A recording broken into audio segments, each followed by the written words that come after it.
आणि काय झालं नेमकं? विकी काळे आणि सागर काळे असे दोन आरोपी आहेत. हिंगोली जेल जी आहे तिथून आपल्या इकडे दाखल करण्यात आलेले होते व त्यांना हेड इंजुरी झालेली आहे अशी कंप्लेंट होती. आपल्या इथं काल रात्री दाखल केल्यानंतर त्यांना आपण सर्व इन्व्हेस्टिगेशन केले, सिटी स्कॅन वगैरे सगळं आपण इन्व्हेस्टिगेशन केल्यानंतर आपल्याला जेव्हा वाटलं की आपले सर्जिकल म्हणजे सर्जरीचे आपले डॉक्टर, सायकॅट्रिस्टचे डॉक्टर सगळ्यांचं इव्हॅल्युएशन झाल्यानंतर लक्षात आलं म्हणजे की आता ते नॉर्मल आहे, तर आपण त्यांना सकाळी डिस्चार्ज करतो. तर डिस्चार्जच्या वेळेस ते पेशंट जे आहे त्याच्यातलं एक व्हायलेंट झालं. व्हायलेंट झाल्यामुळे त्यांनी जे मारहाण केली त्याच्याबद्दल आता आपण जे ते पोलीस स्टेशनला तक्रार देणार आहोत. तो जो कोणी आरोपी आहे त्याला शिक्षा होईल. त्याच त्याच आरोपींकडून इथं वारंवार तिसऱ्यांदा अशी घटना घडली कळते. नाही, तो नाही, तसंच घडलं होतं. तो नाही, तो दुसरा आहे. तर त्यालाही आपण जे ते पोलीस स्टेशनला तक्रार देत आहोत. तो बादल नावाचा दुसरा आलं होतं, त्यांनी इथं सिस्टरला मारहाण केली, तोडफोड केली अशी माहिती आहे. काय तुमची बघितली तर पाहणी केली? आता मी बघितलं की एका भगिनीला एखाद्या मोक्यासारख्या आरोपीनं मारहाण करावी, पहिले तर ह्याची निंदा करावी तेवढी कमी असं मी म्हणेन. वस्तुस्थिती अशी होती की काल जेलमधून ज्यावेळेस ते आरोपी इकडे आले, जेलमधूनच आले ना ते, तर त्यांना आणताना जसं काही ते जेलरचे जावई आहेत अशा स्वरूपाचं त्यांना ट्रीटमेंट होती. त्यांना कुठेही हातकड्या घातलेल्या नव्हत्या. इथं आल्यानंतर त्यांनी रात्री खूप इथं धिंगाणा घातला, हॉस्पिटलची तोडफोड केली. वास्तविक ही तक्रार रात्रीच दाखल व्हायला हवी होती. जर ती रात्री झाली असती तर आज ही आणखीन जी घडली आज एका स्टाफ इंचार्ज काय नाव त्यांचं, सिस्टर सुर्वे आहेत, त्यांना मारहाण त्यांच्या पोटात मारले त्यांनी लाथाबुक्क्यांनी. ही निंदनीय गोष्ट आहे.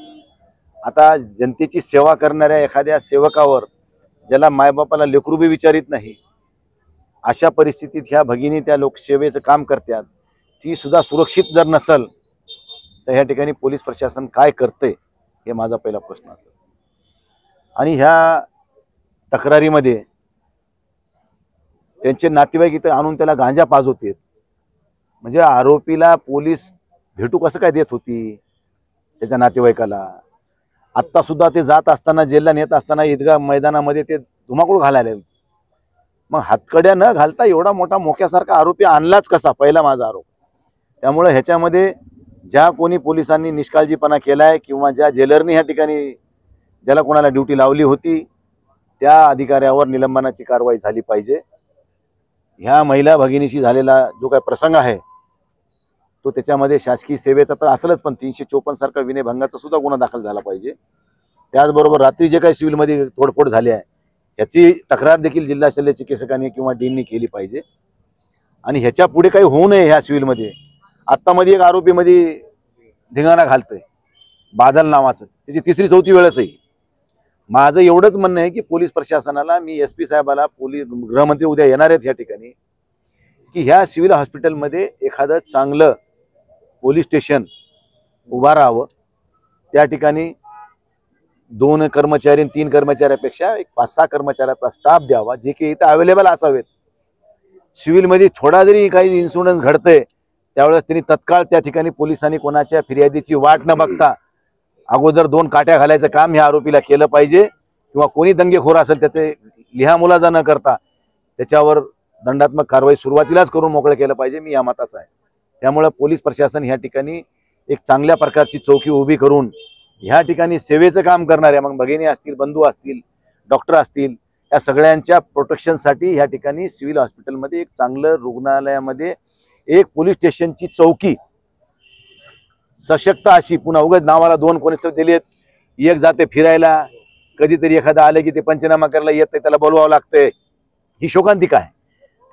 परिपूर्ण अशी एक पोलीस चौकी सिव्हिल हॉस्पिटलमध्ये आता भविष्यासाठी होणं काळाची गरज आहे.